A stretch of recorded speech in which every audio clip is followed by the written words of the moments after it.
Hello दोस्तों, नमस्कार। GS with RAM के इस यूट्यूब चैनल में आप सभी का स्वागत है। तो चलिए शुरुआत करेंगे आज हम क्लास नंबर 2 की। तो कक्षा 10 की एनसीईआरटी लोकतांत्रिक राजनीति के इस पाठ 2 की शुरुआत हम करेंगे और आज हम देखेंगे संघवाद। जी हाँ, आज हम संघवाद के बारे में पढ़ेंगे। तो ये हमारा पाठ 2 है, क्लास 10 की एनसीईआरटी जो है राजनीति विज्ञान लोकतांत्रिक राजनीति की, उसकी ये दूसरी क्लास है। तो चलिए फटाफट आप लोग हमारे क्लास से जुड़िए और आप लोग यहाँ से इस सेगमेंट को करिए। यहाँ से आपके एग्ज़ाम के लिए बहुत इंपॉर्टेंट रहेगा। तो चलिए सबसे पहले हम देखेंगे कुछ याद रखने योग्य बातें देखेंगे जो याद रख सकते हैं। सबसे पहले देखेंगे कि संघीय व्यवस्था में दो या दो से अधिक प्रकार की सरकारें होती हैं जो एक ही नागरिक पर समूह पर शासन करती हैं। तो ये सब याद रखने वाले वन लाइनर चीज़ है जिसे आप याद कर सकते हैं। अगला देखेंगे, संघीय व्यवस्था में प्रत्येक सरकार के अधिकार क्षेत्र और शक्तियों का स्पष्ट वर्णन संविधान में किया गया है। अगला देखेंगे, संविधान के मौलिक प्रावधानों को किसी एक स्तर की सरकार अकेले नहीं बदल सकती, ऐसे बदलाव दोनों स्तरों की सरकारों द्वारा ही होते हैं। अगला देखेंगे, अदालतों को संविधान और दोनों स्तर की सरकारों के अधिकारों की व्याख्या करने का अधिकार है। अगला देखेंगे, संघीय शासन व्यवस्था का कार्य देश की एकता और सुरक्षा को बढ़ावा देना तथा क्षेत्रीय विविधताओं को पूरा सम्मान करना होता है। तो इसे आप लोग याद रखेंगे। अगला देखेंगे, भारत में जम्मू कश्मीर एकमात्र ऐसा राज्य है जिसका अपना संविधान है। जी हाँ।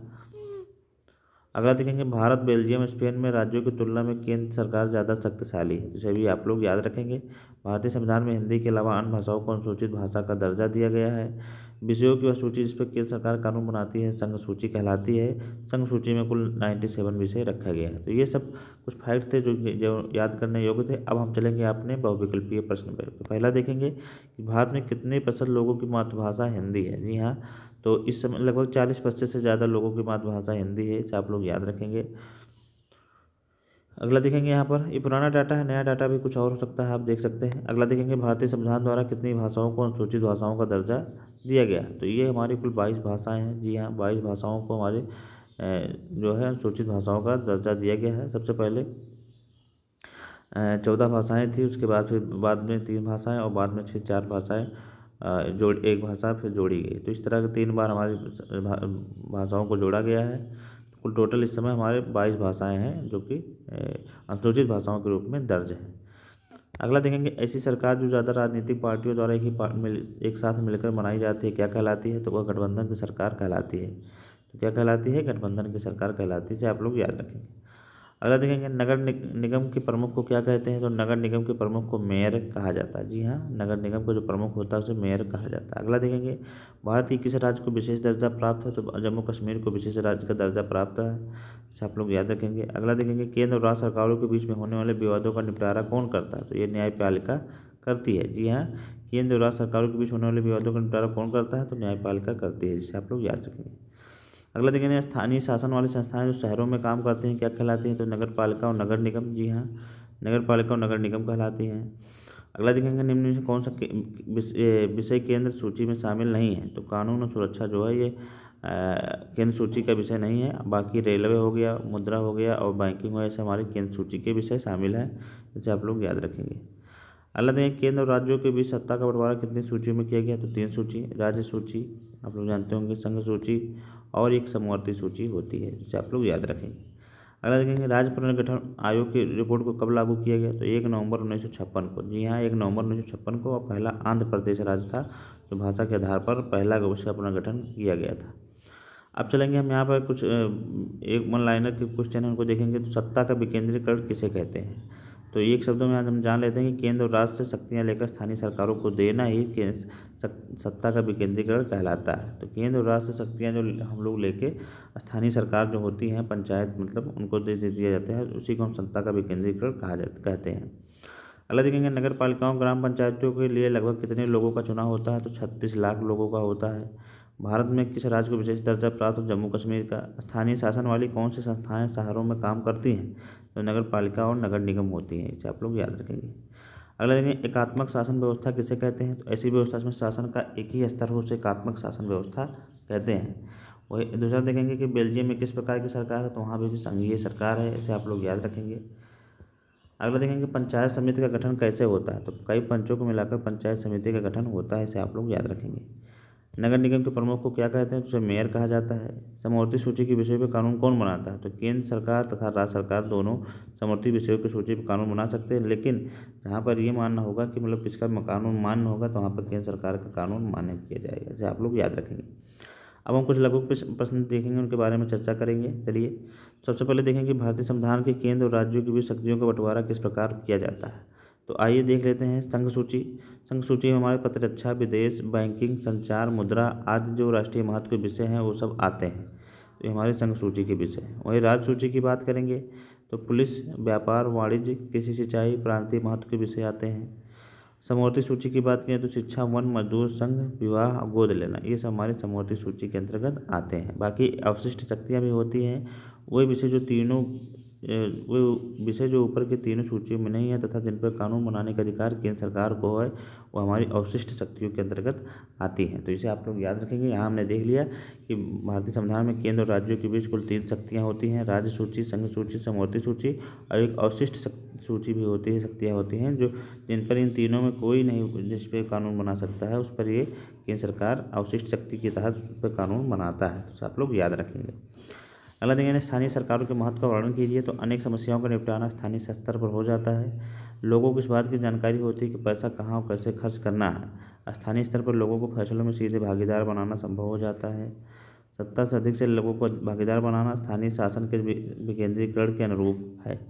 तो ये हमारा स्थानीय सरकारों का महत्व का वर्णन हो गया। यहाँ पर हमने देख लिया कि स्थानीय सरकार का महत्व क्या होता है, उसे आप लोग याद रखेंगे। अगला देखेंगे भारत में संघीय व्यवस्था में बेल्जियम से मिलती जुलती एक विशेषता, उसके अलग विशेषता को बताएं। तो भारत में बेल्जियम से मिलती जुलती विशेषता यह है कि दोनों देशों में संपूर्ण देश के लिए एक संघ सरकार का गठन किया। अलग विशेषता यह है कि बेल्जियम की केंद्र सरकार की अनेक शक्तियाँ देश की 2 क्षेत्रीय सरकारों को सुपुर्द कर दी गई हैं, जबकि भारत में केंद्र सरकार अनेक मामलों में राज्य सरकार पर अपना नियंत्रण रखती है। तो ये इसकी भारत और बेल्जियम की जो कुछ अंतर थे सरकार के बारे में, उसको हमने यहाँ पर डिस्कस कर लिया। अगला देखेंगे 1992 के संविधान संशोधन द्वारा लोकतांत्रिक व्यवस्था में विकेंद्रीकरण को प्रभावी बनाने के लिए कई प्रयास किए गए, उसका उत्तर दीजिए।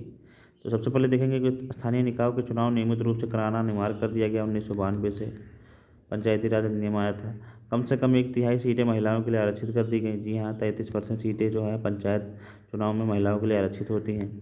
हर पंचायत में और नगर पालिका चुनाव कराने के लिए राज्य चुनाव आयोग स्वतंत्र संस्थान का गठन किया गया। तो यहाँ पर जानते हैं कि पंचायत और नगर पालिका का चुनाव जो है राज्य चुनाव आयोग कराता है, ना कि हमारा केंद्रीय चुनाव आयोग। तो यहाँ उसे आप लोग याद रखेंगे। यहाँ से कई बार हमारे एग्जाम में सवाल पूछ लिया जाता है। राज्य सरकारों को अपने राजस्व अधिकारों का कुछ हिस्सा स्थानीय निकायों को भी देना पड़ता है। तो राज्य सरकार जो है अपने राजस्व और अधिकारों का कुछ हिस्सा स्थानीय चुनाव, पंचायत और नगर पंचायतों में देता है। ये सब 1992 के संविधान संशोधन द्वारा लोकतांत्रिक व्यवस्था में विकेंद्रीकरण को प्रभावी बनाने के लिए सब लागू की गई थी। इसे आप लोग याद रखेंगे। कई बार हमारे एग्जाम में यहाँ से फैक्ट पूछ लिया जाता है। अगला देखेंगे संघवाद या संघीय शासन व्यवस्था क्या है, इसकी विशेषताएं लोग बताओ। तो आइए सबसे पहले देखते हैं कि संघीय व्यवस्था में सत्ता जो होती है केंद्रीय सरकार और अन्य सरकारों में बटी होती है। वही संघीय व्यवस्था में 2 या 2 से अधिक स्तर की सरकारें होती हैं।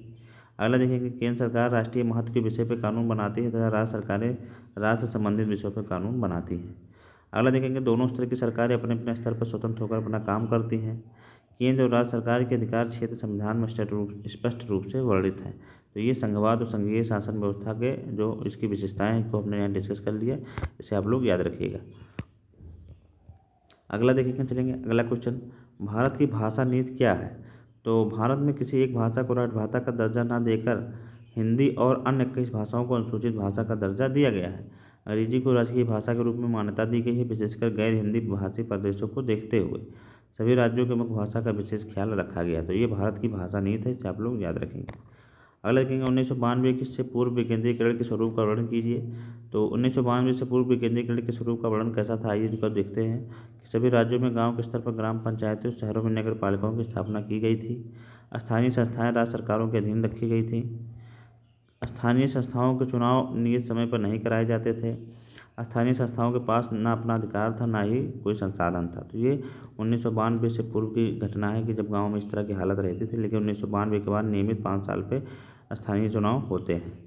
अगला देखेंगे एकात्मक और संघात्मक सरकारों के बीच अंतर स्पष्ट करें। तो आइए एक देखते हैं कि एकात्मक शासन व्यवस्था और संघात्मक सरकारों के बीच क्या अंतर है।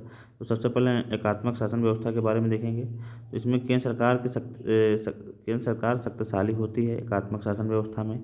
इसके अंतर्गत संविधान संशोधन केंद्र सरकार कर सकती है। शक्तियाँ एक जगह पर केंद्रित होती हैं। इसमें एक ही नागरिकता होती है। केंद्र सरकार राज्यों से शक्ति ले सकती है। तो ये इसमें इसकी प्रमुख जो है शक्तियाँ होती हैं और एक ही जगह पर केंद्रित होती हैं। इसको हम यहाँ पर याद रखेंगे। संघात्मक शासन व्यवस्था की बात करें तो इसमें केंद्रीय सरकार अपेक्षाकृत कमज़ोर होती है। इसमें केंद्र सरकार अकेले संविधान संशोधन नहीं कर सकती है। शक्तियाँ कई स्तरों पर विभाजित होती हैं। कई संघीय व्यवस्था वाले देशों में दोहरी नागरिकता होती है। दोनों स्तर की सरकारें अपने अधिकार क्षेत्र में स्वतंत्र होती हैं। तो इसे आप लोग याद रखेंगे कि कई संघीय व्यवस्था वाले देशों में दोहरी नागरिकता होती है। दोनों स्तर की सरकारें अपने अधिकार क्षेत्र में स्वतंत्र होती हैं। शक्तियाँ कई स्तरों पर विभाजित होती हैं। इसमें केंद्र सरकार अकेले संविधान संशोधन नहीं कर सकती है और इसमें केंद्रीय सरकार अपेक्षाकृत कमज़ोर होती है। तो ये संघात्मक शासन व्यवस्था की जो है विशेषता है। अगला देखेंगे केंद्र और राज्यों के संबंध में आए बदलावों का वर्णन कीजिए। तो सबसे पहले देखेंगे कि विभिन्न क्षेत्रों में क्षेत्रीय पार्टियों की सरकारें। गठबंधन सरकार के आने से केंद्र सरकार अपनी मनमानी नहीं कर सकती है। केंद्रीय राजस्व में राज्यों को दी जाने वाले राशि में बढ़ोतरी की जाती है। केंद्र राज्य तनाव में कमी होती है। केंद्र राज्य संबंधों में सुधार आता है। केंद्र राज्य की योजनाओं में राज्यों के हितों का ख्याल रखा जाता है। तो ये केंद्र और राज्य के संबंधों में आए बदलावों का वर्णन है जो यहाँ पर हमने देख लिया। ये हमारे मेंस और प्री के पॉइंट से दोनों के जो है पॉइंट ऑफ व्यू से इम्पोर्टेंट है। अगला देखेंगे पंचायतों के मुख्य परेशानियों का वर्णन करेंगे यहाँ पर। तो सबसे पहले देखेंगे जागरूकता का अभाव है, धन का अभाव है, अधिकारियों की मनमानी होती है, जन सहभागिता में कमी होती है। तो आप लोग याद रखेंगे। और अगला देखेंगे केंद्र और राज्य सरकारों द्वारा समय समय पर वित्तीय सहायता उपलब्ध नहीं कराया जाता है। चुनाव नियमित रूप से नहीं हो पाते। ये सब हमारी जो है पंचायतों की मुख्य परेशानियाँ होती हैं। अगला देखेंगे भारत एक संघीय व्यवस्था वाला देश है। इस तथ्य को साबित करने वाले प्रमुख सिद्धांतों को लिखें। तो आइए सबसे पहले देखते हैं कि भारत में केंद्र, राज्य, स्थानीय तीनों स्तर पर सरकारें हैं। भारत में एक लिखित और विस्तृत संविधान है। प्रत्येक स्तर की सरकार के अधिकार क्षेत्र संविधान में स्पष्ट वर्णित हैं। संविधान के मौलिक अधिकारों को कोई एक स्तर की सरकार अकेले नहीं बदल सकती। सर्वोच्च न्यायालय के संविधान की व्याख्या का अधिकार है। केंद्र और राज्य सरकारों के बीच विधायी शक्तियों संघ सूची, राज्य सूची एवं समवर्ती सूची में बांटा गया है। वित्तीय स्वायत्तता के लिए केंद्र और राज्य सरकारों के लिए अलग अलग स्रोत होते हैं। तो ये हमारी जो है भारतीय संघीय व्यवस्था का जो इसके प्रमुख सिद्धांत हैं उनको हमने यहाँ पर डिस्कस कर लिया। इसे आप 1 से 2 बार देख सकते हैं। संघवाद की किन्हीं 3 बुराइयों की व्याख्या कीजिए। जी हाँ, संघवाद की किन्हीं 3 बुराइयों की व्याख्या करनी है। तो केंद्रीय सरकार अधिक शक्तिशाली होना, संविधान संशोधन का अधिकार केवल केंद्र को प्राप्त होना, संसद को अधिक अधिकार होना, धन संबंधी अधिकारों को केंद्र के पास होना, केंद्र और राज्य सरकारों के मामले में अनावश्यक हस्तक्षेप होना। तो ये सब हमारी संघवाद की जो प्रमुख कमियां हैं या बुराइयां कह सकते हैं वो हमने यहाँ पर डिस्कस कर लिया। संघीय व्यवस्था के 4 विशेषताओं का वर्णन कीजिए। तो सरकार एक से अधिक प्रकार की होती है। सत्ता का विभाजन होता है। प्रत्येक सरकार का अपना क्षेत्राधिकार निश्चित होता है। दोनों सरकारें एक ही नागरिक समूह पर शासन करती हैं। तो ये इसकी विशेषताएं हो गई। इसको हमने यहाँ पर डिस्कस कर लिया। आप इसे 1 से 2 बार देख लीजिएगा, आपके एग्जाम के लिए बहुत ही महत्वपूर्ण रहेगा। अगला देखेंगे यहाँ पर हम सरकार का एकल रूप क्यों होता है, क्या होता है, इसकी 3 विशेषताएं लिखी हैं। तो जब सरकार का स्तर एक होता है तो इसके अलग अलग उप इकाइयाँ होती हैं जो उसके अधीन काम करती हैं। केंद्र सरकार राज्य सरकार के लिए आदेश पारित कर सकती है। मुख्य शक्ति केंद्रीय सरकार के पास होती है। तो यहाँ हमने देख लिया कि केंद्र सरकार राज्य सरकार के लिए आदेश पारित कर सकती है और मुख्य शक्ति केंद्रीय सरकार के पास होती है। तो यहाँ हमने सरकार का एकल रूप क्या होता है उसके बारे में चर्चा कर लिया। अब हम देखेंगे यहाँ पर एकात्मक और संघात्मक सरकारों के बीच 4 विभेद स्पष्ट करने हैं। तो सबसे पहले देखेंगे कि संघात्मक सरकार में शक्तियों का विभाजन होता है और एकात्मक सरकार में राज्य सरकार केंद्र सरकार के अधीन होती है। वही संघीय प्रणाली में राज्य सरकार के पास अपनी शक्तियाँ होती हैं तथा वह केंद्र सरकार के प्रति जवाबदेह नहीं होती है। वहीं संघीय प्रणाली में संविधान के मौलिक प्रावधान केंद्रीय विधायिका द्वारा पक्षीय रूप से परिवर्तित नहीं किए जा सकते, लेकिन एकात्मक व्यवस्था में ऐसा संभव है। तो इसे आप लोग याद रखेंगे। अगला देखेंगे केंद्र और राज्य सरकारों के बीच विधायी शक्तियों के 3 स्तर विभाजन की व्यवस्था कीजिए। तो 3 सूचियों में से विभाजित किया गया। संघ सूची जो राष्ट्रीय महत्व के विषय आते हैं, राज्य सूची स्थानीय महत्व के समय, समवर्ती सूची साझे महत्व के समय। तो ये इसकी जो है 3 प्रमुख सूचियाँ हैं जो केंद्र और राज्यों के बीच विधायी शक्तियों के रूप में जाना जाता है। अगला देखेंगे, भारत में संघीय शासन व्यवस्था किस प्रकार राज्यों के निर्माण में सफल रही है, 3 बिंदुओं को स्पष्ट करें। तो सबसे पहले देखेंगे कि संघीय व्यवस्था भारत में राज्यों के गठन में संदर्भ में सफल रही है। भाषाई आधार पर राज्यों का गठन सफल प्रयास रहा है। कुछ राज्यों का गठन संस्कृति, भूगोल, जातीय विभिन्नताओं की पहचान हेतु किया गया। तो ये इसकी 3 प्रमुख विशेषताएं रही हैं जो संघीय शासन व्यवस्था के निर्माण में सफल रही हैं। इसे आप लोग याद रखेंगे। अगला देखेंगे, भारत की भाषा नीति तो कोई 4 विशेषताएं लिखी हैं। तो भारत के संविधान में किसी भी भाषा को राष्ट्रभाषा का दर्जा नहीं दिया गया है। भारतीय संविधान में 22 भाषाओं को अनुसूचित भाषा का दर्जा दिया गया है। केंद्र सरकार ने हिंदी के साथ साथ अंग्रेजी को भी राजकीय कामों में प्रयोग की अनुमति दी है। हिंदी को बढ़ावा देने की केंद्र सरकार की नीति है, लेकिन दूसरे राज्यों में हिंदी को थोपा नहीं जा सकता। ये इसकी 4 विशेषताएं हैं जो भाषा नीति के तहत हैं। इसे आप लोग याद रख सकते हैं। यहाँ से हमारे एग्जाम में डायरेक्ट सवाल पूछ लिए जाते हैं। अब हम देखेंगे विकेंद्रीकरण से क्या लाभ है, कोई 3 लाभ बताइए। तो विकेंद्रीकरण का अर्थ होता है सत्ता का बंटवारा। जी हाँ, विकेंद्रीकरण का अर्थ पहले आप लोग जान लीजिए क्या होता है, सत्ता का बंटवारा। और विकेंद्रीकरण से तानाशाही प्रवृत्ति की समाप्ति होती है, स्थानीय स्तर पर समस्याओं का समाधान होता है तथा प्रजातांत्रिक मूल्यों को शक्ति मिलती है। तो ये इसकी प्रमुख विशेषताएं हैं विकेंद्रीकरण की। आप लोग याद कर लीजिए। अगर विकेंद्री शब्द कहीं पूछा जाए तो इन 4 शब्दों को आप कोट कर सकते हैं। बहुत इंपॉर्टेंट है, आप इसे याद कर लीजिए। अगला देखेंगे, यहाँ पर हम 1992 के संविधान संशोधन द्वारा हमारे देश में सरकार के तीसरे स्तर को अधिक प्रभावशाली क्यों बनाया गया है, उसका उत्तर दीजिए। तो सबसे पहले देखेंगे, गांव, प्रखंड तथा जिला स्तर पर स्थानीय सरकार का निर्माण करना। स्थानीय लोगों को सत्ता में शामिल करके देश के विकास में सहायक बनाया गया है। महिलाओं, अनुसूचित जातियों, पिछड़े वर्गों के लिए आरक्षण की व्यवस्था की गई है और स्थानीय स्तर पर समस्याओं का शीघ्र निपटारा किया जा रहा है। तो यहाँ पर हमने देख लिया कि ये चारों जो हैं संविधान संशोधन में जो है तीसरे स्तर की सरकार को प्रभावशाली बनाने के लिए महत्वपूर्ण किए गए हैं। अलग अलग भारत में पंचायती राज की 3 विशेषताओं का वर्णन कीजिए। तो स्थानीय स्तर पर सरकारों का गठन, समस्याओं का स्थानीय स्तर पर निपटारा, समय तथा धन की बचत, स्थानीय लोगों को अपनी जिम्मेदारी का एहसास और जागरूकता जो है ये किया जा रहा है। तो इसे आप लोग याद रखेंगे कि भारत में पंचायती राज की 3 विशेषताओं का वर्णन किया जा रहा है। अगला हम लोग देखेंगे, केंद्र और राज्यों के संबंधों में आए बदलाव का वर्णन कीजिए। तो राज्य में क्षेत्रीय पार्टियों द्वारा सरकारों का गठन किया जाता है। गठबंधन सरकारों का आगमन, जिसमें केंद्र सरकारें मनमानी नहीं कर सकती हैं। केंद्र राज्यों के बीच तनाव में कमी होती है। केंद्र और राज्यों के संबंधों में सुधार किए जा सकते हैं। तो ये केंद्र राज्य के संबंधों में आए बदलाव का वर्णन है, जिसे आप लोग हमने यहाँ डिस्कस कर दिया, आप इसे लिख सकते हैं।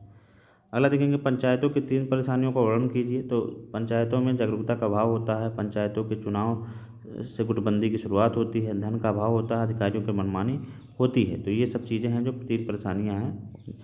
अब हम संघवाद की किन्हीं 3 बुराइयों की व्याख्या करेंगे। तो सबसे पहले देखेंगे, केंद्रीय व्यवस्था का अधिक प्रभावशाली होना, संविधान संशोधन का अधिकार केवल केंद्र को प्राप्त हो, संसद से अधिक अधिकार प्राप्त है, धन का बंटवारा भेदभाव पर आधारित नहीं होना चाहिए। तो ये सब चीज़ें जो है संघवाद से संबंधित विशेष बुराइयाँ थी। तो आज की क्लास आप लोगों को कैसी लगी, आप लोग हमारे कमेंट बॉक्स में जरूर बताएं। इसी तरह आपको डेली हम क्लास आपको करवाते हैं जो आपके प्री तथा मेंस से रिलेटेड सभी क्लास के लिए महत्वपूर्ण होता है। आप यहाँ से अगर क्लास करेंगे तो आपका कोई भी एग्जाम हो तो यहाँ से फैक्ट जो NCERT में फैक्ट यहीं सबसे पूछे जाते हैं। तो अगर आप इसे करेंगे 1 से 2 बार तो यहाँ से सारे फैक्ट आपको याद हो जाएंगे और यहीं से सवाल बनते हैं। जो कठिन सवाल बनते हैं एग्जाम हमारे यहीं से बनते हैं। तो आप लोग अगर इसे क्लास करेंगे तो आपका कोई भी एग्जाम नहीं छूटेगा और यहाँ से आसानी से क्लियर होगा। तो चलिए फिर मिलेंगे एक नई क्लास में, तब तक पढ़ते रहिए, स्वस्थ रहिए। नमस्कार, जय हिंद।